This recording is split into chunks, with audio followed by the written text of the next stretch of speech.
Now before I start the video, I have one simple question. Would you buy the PS5 3 years after its release?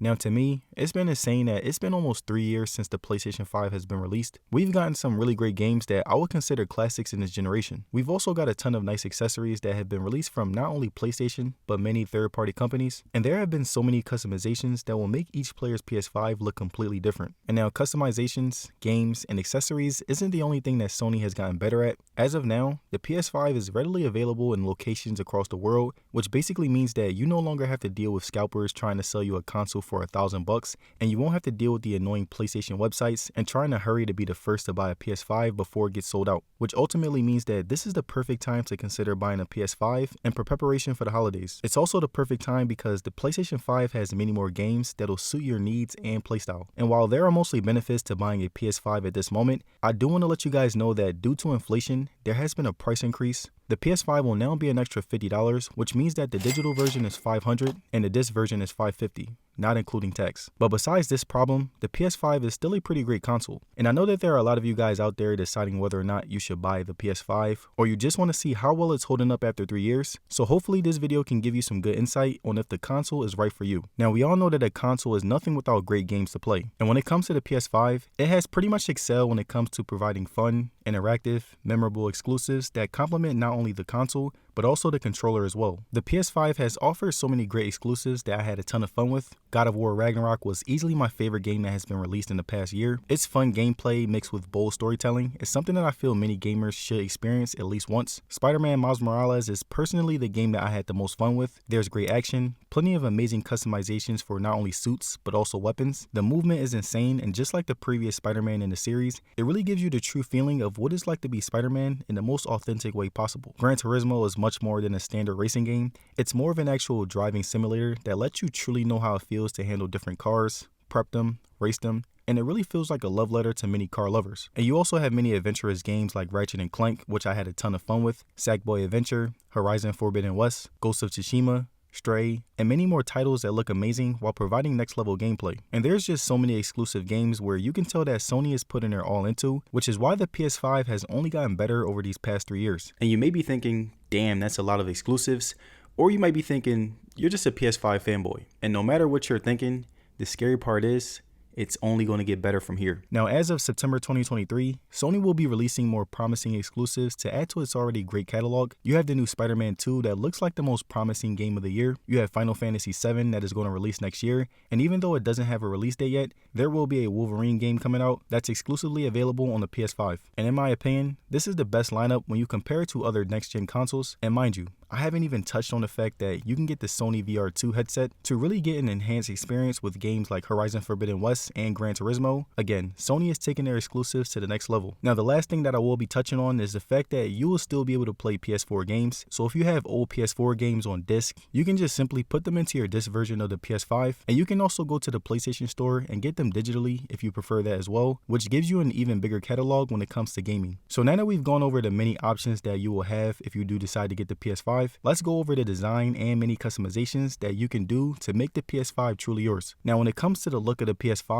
it's definitely not fit for everyone's taste. It's much more out there compared to the Xbox Series X. It takes a more futuristic approach, but just like everything else in this world, taste is subjective, and there are tons of people who love the way that the PS5 looks. And personally, it really grew on me. At first, I hated how big it was. I hated the fact that the black part was glossy instead of matte to match the DualSense controller, and I thought that it looked like a Wi-Fi router. But again, I can see the futuristic approach that Sony took with it, and I've come to appreciate it. I'm really glad that Sony was able to take a risk by making it not only look different, but also make it much more customizable if you didn't like its original look. Now, the PS5 has 2 different buttons for the eject and power instead of the touch sensors because there was no lag whatsoever. I didn't really use it since I turned off my PS4 and eject games using my controller, but it's always nice to have practical buttons. The ports also have a good amount of options. Right here, you have USB-C and a USB-A option. So if there's ever a case where you lose your charger, As long as you have the USB plug, it doesn't matter what's on the other end. Now getting back into customization, if you're someone who doesn't fully like the white wing plates that come with your PS5, or you just want to switch it up from time to time, you do have the option to make your PS5 look brand new and different. Many third-party companies offer really cool plates that are cheaper than Sony's official PS5 plates, and you can also get the cool wingless plates from a company like D-Brand, and you pretty much can make the PS5 any color you want. You can do basic colors, mix and match,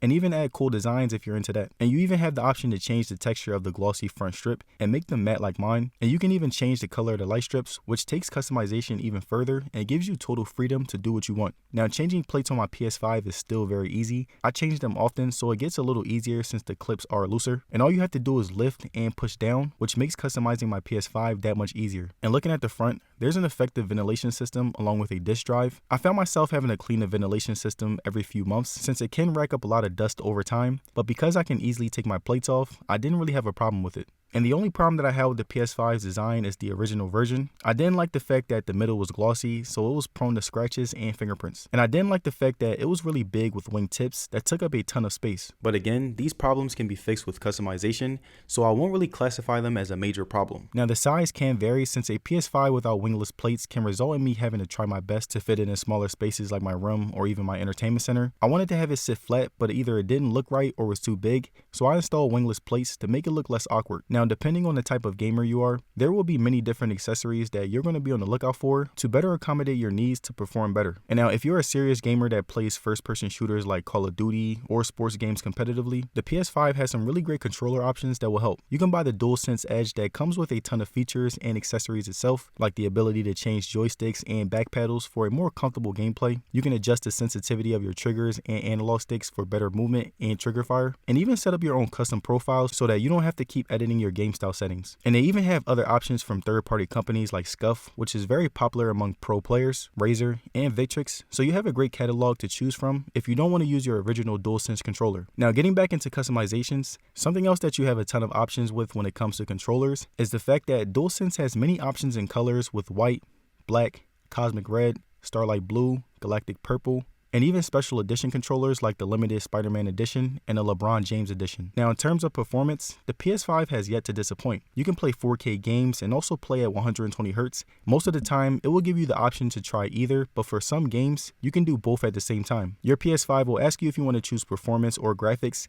Graphics is the 4K option, and performance is the high refresh rate option. And I usually go with performance since the resolution looks amazing regardless. With some games, you can combine them, which is really cool. 1440p is now an option for gamers who have a specific monitor, and you also have VRR, which adjusts to your monitor instead of just having performance that stays the same. And now moving on to the home screen of the PS5, this is my favorite interface to date because it actually looks next gen. The home screen feels very detailed and everything felt very clean. Whenever I scroll through different apps and games, the entire background changes to match that theme, which looks really good and is very intuitive. The PS5 felt very smooth and responsive. After 3 years, I've gotten much more used to it, and booting up my PS5, the home screen popping up, and picking which game to play feels very refreshing. And now getting into the quick menu, 3 years later, everything still operates the same. If you want to access the quick menu on your PS5, all you have to do is press the home button and a good amount of options will come up. And now that I'm used to the PS5's quick menu, it's easily better when it comes to looks and options, since not only were there more options in the first place, but most of my friends are on PS5, so I was able to use a ton of communication features. It's already customized for you, and over time, I've come to like its interactive look more because it keeps my eyes glued to the screen. But for new users, it might come with its downside since I have a pretty subjective problem. Like I remember when I first bought it and used the interface, there were so many options and extra steps to do little tasks, and I felt very overwhelmed at times. So if you want an interface that is very unique, then you will love what the PS5 has to offer. Now moving on to the controller, the DualSense has that futuristic aesthetic, and something that I like was how it looks really good with damn near any color. Its clear buttons have a good press and are very durable. It has a mic that you can hear out of and speak into with your friends. It has motion controls that is compatible with many exclusive and non-exclusive games, and it has the unique adaptive triggers that increase resistance based on in-game situations. And it also has a really nice touchpad that allows you to not only slide your finger across as if it's a laptop, but it's also a functional button that you can use in-game. And it still has that signature PS4 light bar that tells you which account you're on. And personally,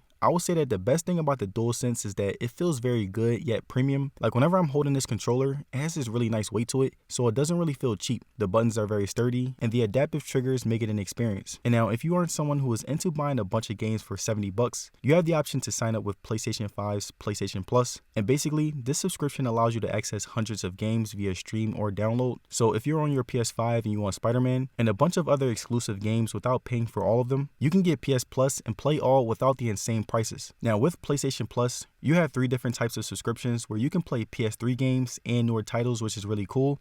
But all in all, it comes down to preference because both are really good. And I know that you're probably looking at me thinking, that is a lot of money. But look at it like this. If you buy 3 to 4 games, you're easily paying over $200. And if you pay for the highest form of PlayStation Plus, you're basically paying $17 a month. And if you add all that up, in a year, you're basically paying the same amount. And for the final things that I want to address when it comes to my PS5 after 3 years, storage is pretty terrible. You'll only be able to get a few games before your storage runs out. And if you want to extend your storage, you can't use an external hard drive for PS5 games. Instead, you'll have to buy internal storage, which I wasn't too much of a fan of. Graphics look amazing as always. You can game up to 4K and ray tracing look great as well. Load times are basically non-existent. And downloading games has been much faster than my PS4 Pro. So here's the final question. Is the PS5 worth buying after 3 years? Well, in my honest opinion, I would say yeah. It's a really good console that I've had tons of fun with. It has amazing games, great hardware, a lot of customizations, and in terms of being a solid all-around console, I would say that the PS5 knocks it out the park. And let me know down in the comments, what made you buy or want the PS5 and why? Let me know down below. And again, I want to thank you guys for watching today's video, and I'm going to see you guys on the next one. Peace.